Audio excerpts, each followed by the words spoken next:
if you outsource creativity, what the fuck is left for us to do? You have to make choices based on your budget of what you can and cannot do. I don't think that you should never try to game any algorithms ever. Do I look green? You look a little green. I love LinkedIn drama so much. The interesting thing about that discomfort is we think that it's going to last longer than it does. Redefining who you are as your career change is important. I think people were creating shitty content before generative AI, right? Humans are not fundamentally credible sources. That's a lot of audacity. No wonder marketers are bored. Shut off her mic. Shut off her mic. A funny thing about AI is like people don't realize how much we've been automating already over years. Your hair right now should be a personal brand, by the way. Dun, dun, dun. Ta-da! Shut up, you jerks. I'm Margaret Kelsey. And I'm Devin Bramhall. And this is Don't Say Content, a show created in partnership with Share Your Genius. Here's the thing is like, I think we should just be honest with everybody. Yeah. We were super unmotivated to record the season finale. In fact, the last few episodes have been like pulling teeth to prepare for. Yeah. Because we are bored. We've talked about it all. Yep. I feel like despite the fact that there's so much hype that things are sort of happening, but mostly are going to happen at a future date that no one knows. Yeah. Nothing's actually happening right now. So there's nothing to react to. Yeah. Like we're in this collective stasis. Yeah. And I think that's like really boring, especially think about the startup industry is all about movement and action. Yeah. And same with marketing. Like that's how we get our energy is by putting things out in the world, seeing what happens, trying again. When I think about the clients I'm working with right now and their clients, because I'm working with agencies right now, it's like the same thing, which is we need to see results really fast. And we know it's illogical, but that's what our bosses want. Yeah. And then like mixed results with search results from our clients. So like hard to come to a conclusion. And anyway, how long will that conclusion last? I just had this like really funny image in my brain when you were talking about that, about like it's everyone has been like running up to a cliff and then everyone's like, hold on. And you jump first. You see how deep the water is. You know what I mean? Like, I feel like that's what it's been, which is like running up and then everyone's like, ah. That was a Snickers commercial. Do you remember that one? Was it? It came out during one of the Super Bowls. And it was like everybody ran. I think it was all the influencers. And they ran to the edge of this like giant hole. And I can't remember what happened, but I'm going to find it and link to it. That's so funny. Because I have that image in my head and I'm like, that's what it feels like right now. Yeah. And we're all just like standing there being like, who's going to jump? Who's going to figure this out so I can copy them, you know? Or make sure that it's safe. Oh, let me see if I can. Was it 2023? Fix the World. So I'm going to describe it as it's playing. Okay. So it's basically a bunch of people of like all different professions, doctors, baseball players, construction workers. And there's this lively music playing like, we're going to fix the world. And they're talking about like all the things that are wrong, like phones and politics and all of that. And then the high level stuff, phones and politics. Is it just the high level stuff, phones and politics? Yeah, exactly. And now they're all standing on the edge of a precipice. I think because they're all fake influencers. A helicopter drops a Snickers into the black hole. They all cheered. Wait. Oh, okay, sorry. They're all regular people, but then there's influencers at the end with their little like camera doing this, and they're the ones that fall in the hole. So just the influencers because they're part of the problem. Oh. Yeah. So a bunch of regular people walk to an edge of the circle, optimistic about saving the world from phones and politics and influencers. And then the two influencers are there and they fall into the hole. What does it mean? I don't know. Oh, this was from 2023, I think. I like that. I think we're at the precipice of unhinged marketing becoming just absolutely the thing. Like, you know, getting people to be like, what was that? That would be great. because no one's done anything even really that hinged. They're just repeating the same things over and over, and I don't even know what result Yeah. they're expecting. I think they're just too scared to try anything because the pressure, at least from what we've seen or what I've seen from my customers, Yeah. right, is like they're getting so much pressure to show results quickly. They're having the budgets. I mean, this is like real life. Like when we talk about these things, they're not buzz concepts. Yeah. I'm seeing this like face to face of like not the right budget or running out of budget midway through or, like I was reading an article last night about the whatever Google marketing live that just happened or whatever, where they're talking about some recent updates to like to SGE, right? And one article was like, oh, it's overall fine, but like they forgot B2B and like a few marketers think this one other thing. And then the other side is like, links are going away. It's not a thing anymore. And I'm like, which one is it? And that's how I feel reading about the economy, about politics, about everything right now is like, it's just too. Yeah. Okay, this is the exact thread that I was going to pull on too, is that I was at this conference earlier this week and I did a presentation about marketing in the age of AI, what's changing, what's staying the same. And it was a very measured approach, right? It was like the thing that we talked about before on that episode, which is like it's just a tool. Make sure you're using it in a way that doesn't detriment or doesn't cause detrimental damage to your brand or to your relationships with customers. That's the place to put it, is to make you more human and like accelerate human relationships, but not be at odds with it or not try to scam people or not try to replace it or not trying to put AI in between human relationships. And I did this presentation it was a really short, it was like 20 minutes. It was really well attended, thankfully, and like lots of people were listening to it, which was great. And then we went to the main stage and they had this speaker come on that's like a futurist and blah blah blah and all these things, and he's out there and he's telling them the exact opposite. He's like, now you can mimic your voice and send out 200 individualized calls to your customers and leave them voicemails, and you don't even have to record them. You can just put it into this AI and have them set. And I'm like, don't do that.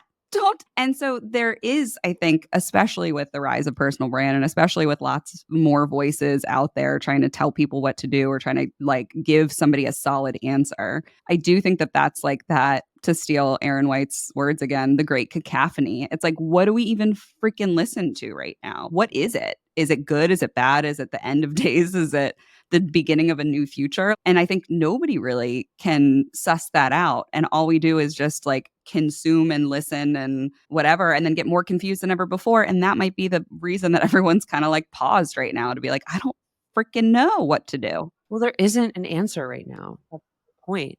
We're still in flux. And so there's a part of what you're saying that's true, around how to utilize AI. But also, it's a little bit untrue because, we're still not sure about how much AI contribution to content being detected is impacting your domain rating. And we ran into this with a client. Yeah. And so, like, they had both AI generating posts and non AI generated posts getting whatever their monthly traffic on these like 5 posts got slashed. And then it's like, okay, well, is it because there's a ton of other AI content on the site and so Google's penalizing the domain, or is it something else? Like we just don't know. And Yeah. so it's like, sure, we can say use AI in the ways you're talking about, but also like maybe that's not a good idea and you don't know. And it's like, have I created all this content that now is actually doing the opposite for my goals that I intended to? And I think like that's a big contributor to this paralysis is like, there isn't an answer yet, except for what you talked about many episodes ago, which is brand. Yeah. That's the thing that like, I just keep coming back to it. The only known entity is brand and humans. Mm. which I consider kind of part of brand, right? And I think it becomes a differentiator. Like I was, again, not to keep going back, but this conference was a big thing this week for me that I was able to actually go do it for various reasons. But I was walking through, it was in Orlando at this, big two hotels, and in between was like the conference center. And I was walking through the Waldorf Astoria and listening to like piano music. And I'm like, oh, that's really nice. It's like feels very like elevated, whatever. And I turned the corner and it was an actual guy playing the piano. And I was like, in my brain, I was like, oh, this is fancy. And I'm like, that's so funny because the human touch of the fact that it wasn't just piped through, that it wasn't just like automated, that it wasn't whatever, made it elevated, made it different, made it like an exceptional experience. And I do think that that's what we're going to continue to see. And with personal branding, or even just the importance of brand and relationships, it's this idea of like human connection will become more scarce as we try to figure out all of these automated tools and whatever. And that's someplace where you can hang your hat as like the rest of everyone tries to over index or play around too much with the automation and the impersonalization. It's like bring it back to human beings. And you think about, you sit down in a nice restaurant, and the nicest restaurants have like handmade plates, right? Like a human being has touched it. And it used to be the opposite, where like the handmade stuff was cheap and whatever. And like if you got like a factory made plate, that was like fancy, And it's like, I think that that switch will continue to happen where like we as human beings will never stop wanting to connect authentically, truly, and be seen by other human beings. Yeah. I mean, that's happening already if you think about the number of like West Elm bringing in local makers, like artists. I Yeah. have a light that I bought from them that was made by a Brooklyn light maker. And sort of, even on Instagram, like the majority of my feed is designers that aren't the big box YSLs or Gucci or whatever. And you know what you just made me think of around when you're talking about the piano music and the human touch, the personalization, it made me think about a frustration I have when I go into a lot of like restaurants, bars, and coffee shops, which is there's this like unz, unz, unz, unz music everywhere. And it's so annoying because it doesn't always fit the ambiance Yeah. that they have designed, and it's like they forget this part, and I'm like, is there just something about that type of music that keeps people awake or, elicits some kind of like, is it some legacy belief or scientific study that they are still deploying that because it works in some way? Yeah. And how much different it would be not just to customize like, "Oh, we're a French restaurant, we're gonna play French music." It's like, we only play Edith Piaf, Yeah. or we only play God, I forget that guy's name, but he sang very, like, sexual French music, and it's all in French, and some Yeah. French guy recommended to me a long time ago, and I'm like, "Whoa." But, like, we only play this, like, sexy Yeah. whatever, oh, like, that level of personal touch, I believe, is gonna shine, like, just yes-anding what you're saying. Like, I Yeah. think it's gonna even getting that specific will be noticeable. My read on that, just to, like what my where my brain goes, and I have no data points to back this up, is it's not like, oh, this was some legacy thing that keeps people awake or whatever. I think it's probably that they give the employees the ability to play their own music, or like they get to choose. No, because if you think like this is in like big hotel chains down to, you know what I mean? Like it's clearly it's something else. Yeah. It's something else. And I'm like, when I go into like my local vintage store, 100% they're playing punk music Yeah. that the employees are playing, you Yeah. know?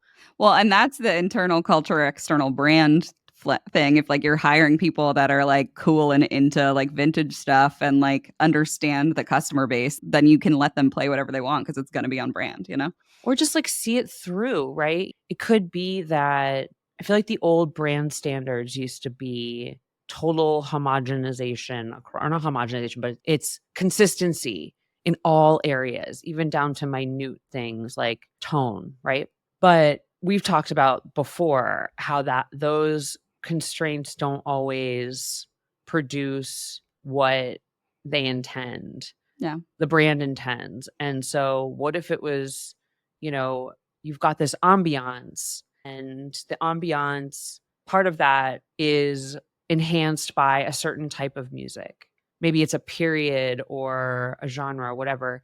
And then, but by location, Mhm. like one skews a little more, Western or country or whatever. One of them lends more classical. I don't know. There's little things like that I think you can tweak to get the same effect, but one that's customized more for where you are. And if you extrapolate that into marketing plans, I think that's what it's going to take to get noticed and to Yeah. get people to be like, wow, that brand, they really see me.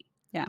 Yeah, because they see me because 'cause I'm different from the person on the other side of the United States or whatever it is. Yeah. And then what I was thinking too when you were talking about that is like in the 90s when it used to be like commonplace that you would like go on vacation somewhere and still search out for like the Applebee's, you know? Yes. You would like be in a new city and like make sure you went to the Cheesecake Factory or whatever. It does feel like just as consumers, we're moving away from that and we're trying to experience the locality and like the place. And then you see the big brands doing it to your point of like West Elm or like you're on a JetBlue flight and it's depending on where you're going to, which is like the meal if you're getting a meal on the JetBlue flight. Or like clothing brands doing a lot more collabs, like the bigger, the Nikes and some other one. Because we just want to feel something. We're just trying to feel something.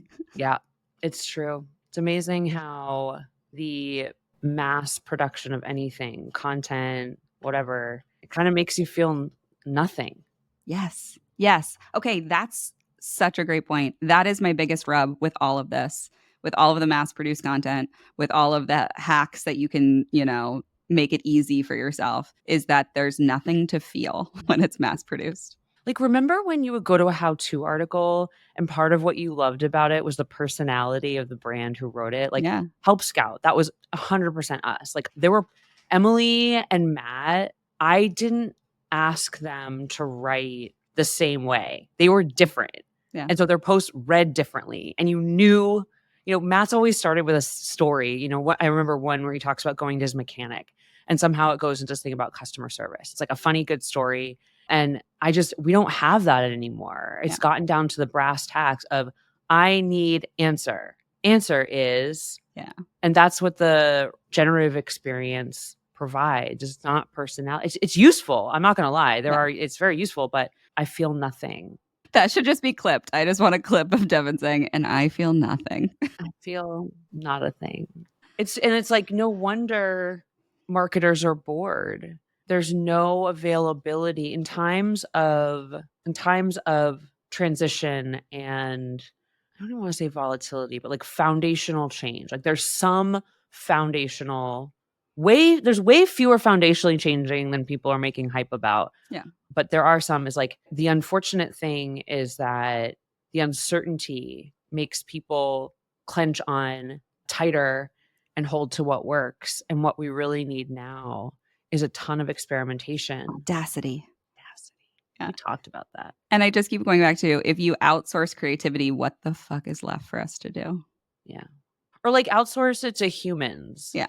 That's fun. And it can be the thing that I keep seeing. I don't know why we're just so centered on AI right now, but I think that is the thing that's changing a lot of this. And it's just in my brain. The thing that I think is really interesting is I have a friend that is not in the tech industry and has been playing with Midjourney for like logos and stuff for completely adjacent industry, right? Like for a barbecue lifestyle brand. And watching my friend play, it's like using a tool, using a generative tool, but like is having so much fun playing. It's not categorically like that is incorrect or something we shouldn't be doing. I do think it's finding that sense of play of like, I get to play with all the tools. I get to play with all of the things. I have this fun idea. I have this like whatever. And like that, I think, is where we just are missing too because of all of the demands on, to your point, like demands on ROI, demands on budget, time. there's no sense of like, can I just sit here and play? Yeah. Yeah. It's like the VCs descended and the PE firms came in and bought up all these companies. And then it was just like, be profitable, That's what it keeps coming down to is like, they're doing a great job making these companies profitable, but like, is anyone excited? But are they? Yeah. Yeah. I mean, I think they used to be able to. I think the stress of it right now is that like it used to be, I mean, that's like PE firms get that reputation, right? They're just going to come in and run the same playbook that they've always ran because it worked. Yeah, but I mean, they're doing that with, like, dentists' offices, and there's, like, this huge doctor's o like, mom and pop doctor's I know offices. that wrap them up into a big conglomerate. Will or just come in and tear them down to, like, their most basic parts to make sure that they're profitable quickly, and that Yeah. removes a lot of the, like, human touch stuff. Well, that's what happened. Um My stepdad sold his chiropractic office to one of those, and then, they rebranded it to this, like, absolutely nothing burger of a brand, for the sake of consistency, and it's like, "Oh, man." Like, it used to be mom and pop, well, just pop, chiropractic shop, so personal, knew everyone's name, spoke Spanish if you speak Spanish, speak English if you speak English, like, so customized, so purpose-built for the community it served, and now it's just like a big corporate. That's how I feel about animals, Yeah. you know? All the mission, all the stuff that no shade, it's just, like, hard to see something like that and just you're like, "Oh, it's just not the same." Oh, don't worry, I never get to see that because all the companies I work for shut down before they. Oh, yeah. Oh my god, it's true, nobody has any money. It's either whack more people. Another conflicting narrative is like, okay, the jobs reports continue to be, like, better than expected, but, like, in our industry at least, I think that's why you have to separate by industry because our industry is not representative of the majority of the economy, but it is just more cutting heads even more and more. So, I don't know, I'm looking forward to a summer, like, off where we get to do some behind the scenes playing with some of the stuff we already recorded, maybe do some quick episodes that are more I don't know, maybe we'll start telling stories or something, just more inspirational. I'm excited to continue making jewelry this summer. I'm stepping up into, like, nicer materials. Ooh, that's nice. Yeah. That was a game changer with my artwork when I just was like, "Oh, I'm gonna invest so that this could actually be on somebody's wall and not just be where, like, I'm playing and messing around." There's, like, a sense of craft that then comes along with nice materials where it's like, it really elevates it. It has to match my taste, and my Yeah, taste is bougie. yeah. Yeah. I don't like I get sick of everything I make, and I'm like, "Well, I need, nicer stones and, real gold findings," and so, I'm looking forward to playing this summer. I have another collection of artwork brewing in my head. So my last collection last year it was called The Offerings, and it was around all the things that we give, like, Yeah. and it was all these hands and hands holding different things that had different meanings, and I was, like, obsessed with it and did just so much. It was the first time I ever worked in, like, an actual, like, collection mindset of, like, these it's common themes, but, like, each piece is different. There's storytelling from the collection level, but also from the individual pieces. Yeah. And I've been noodling around this idea of veils and drapes. Like, what do we hide because it's precious as like a veil? And what do we hide because it's unsightly with like a drape? Oh. So I went to this wedding and I was just looking around at all of the things that were hidden. And some things were hidden because they're precious and beautiful, but then some things are hidden because they're like unsightly that you wouldn't want to see it at a wedding, right? And so Wow. veils and drapes is like this thing I'm playing with. What do we show and why do we hide the things that we hide? I love that. That's really cool. I'm excited to see what comes out of that. Yeah, and I have a completely, like, separate they'll still be cyanotypes, but I have this other I've been playing around with, like, deconstructing Polaroids and floating so you take a Polaroid image, and then when it's fresh, you can cut it and then soak it in water, and it lifts the image off of the Polaroid, and then you can, like, float it onto something else, so I've been using this really transparent Yupo paper, and so you can float it onto this, like, transparent paper, and then as the floated image lands on it, there's, like, ripples and imperfections and whatnot. There's some things with that, so I have, like, some really interesting, like, photographs of the female body that I've floated on, and it's been a really fun exploration that I think I can turn into something cool. That's really cool. So there'll That's be really cyanotypes, but I think I'm also gonna go down this rabbit hole of deconstructed Polaroids. yeah, that's really cool. Why don't I would like to leave us on a note that I received Okay. this week from someone. I'm not going to use their name because it was personal, but what they said made case in point why I love doing this Yeah. and why it most of the time feels like play, except for lately because there's nothing to talk about. But we posted our follow up episode on misogyny at work Yep. and we shared it this week. And a gentleman messaged me and said, I'm really enjoying your podcast, especially this week's episode on misogyny. Some of the things that you said about feeling invisible really resonated with me. I just turned 60. Hmm. And it was one of those like, wow. It was bringing an awareness to something that I wasn't thinking about, Yeah. how age, sort of, Makes you also feel invisible. yeah. And it was just so cool where felt like it was an achievement of sorts in terms of like connecting with others through this experience, and how that's exactly the type of thing like I wanted, where it's someone who said like it's a man who could relate Mhm. genuinely. It made my day. Yeah. I've been thinking about it nonstop ever since. I'm like, yeah, thank you for joining me in this. Yeah. I think that's exceptional, and I think that the only reason that that's possible is that we've made this concerted effort to show up and to be vulnerable and to talk about the stuff that we really feel.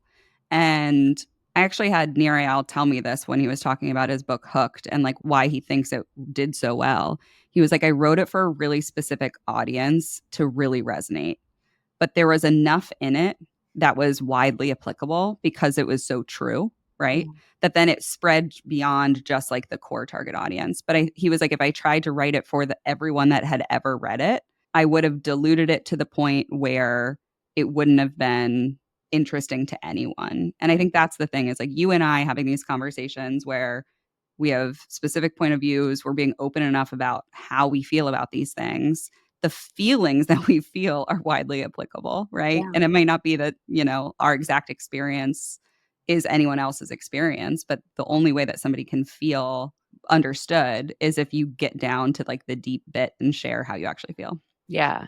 If I were to set a hope or an intention for next season, I would say I hope more people share what they say behind the scenes in public. Yeah.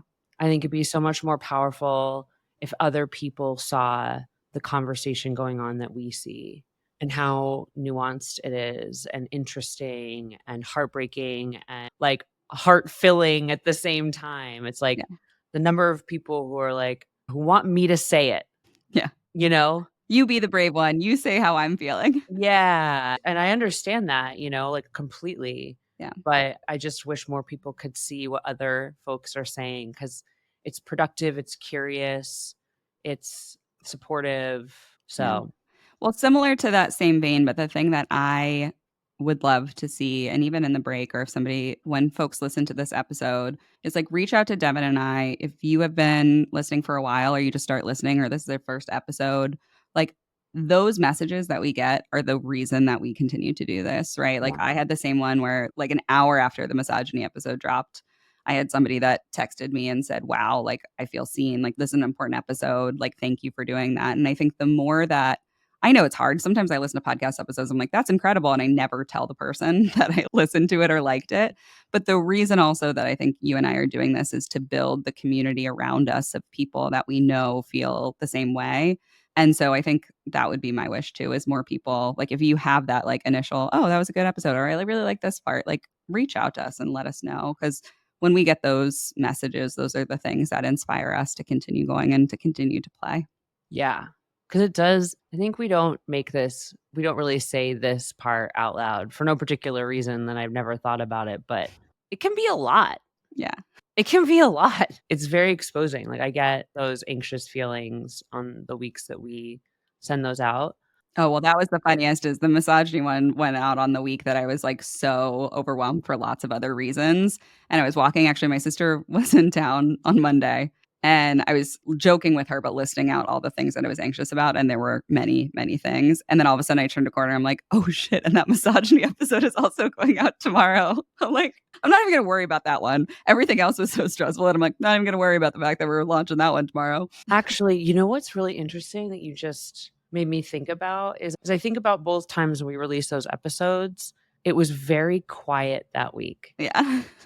There weren't a lot of like comments, or certainly not like other episodes where we've shared hot takes on things marketing related. And I realize it is a contributing factor to the boredom, where it's Yeah. like when you finally say something real, no one jumps in. But when someone says something innocuous, there's like this train of shitty comments attached to it. Yeah. And it goes into this big conversation. And it's like, can we stop talking about nothing and start talking about something? Yeah. Well, being non-audacious is rewarded right now. Yeah. But also not, Yeah. because it's boring. Yes. So, I'm rewarded in terms of what metrics. Okay, pop that episode in there too. yeah. Oh, so we're doing a recap. This is all a preamble Yeah. to a recap. We put together a little greatest hits reel Yep. for nothing more than entertainment for you. So enjoy. Have a great summer. We're going to be popping in here and there for some quick live eps and some replays and things like that. We'll keep you company. Don't worry. We'll be here. Yeah. We'll be here. Okay, y'all. That's a wrap. Thank you, as always, for listening. We'll be back next week. And just remember, you're doing great. You're doing great. 30% of you are doing great. The rest, you got to get your shit together. Come on. You know which side you're on this week. You know. You know. See you next week. Bye. Bye. It's super dirty. This is the second day in a row of dry shampoo. Oh, I love that though. I feel like that's when my hair actually looks the best is when I need to wash it. Mm-hmm. I'm like, ooh, she's throwing like sexy. Yeah, like just woke up out of a bed. No big deal. Tousled. I'm in the no makeup look right now. So I've like started experimenting with like just using bronzer, some eyeliner, whatever to like tone. It's very French of you. I feel like it's either like do your hair or do your makeup with like French ladies.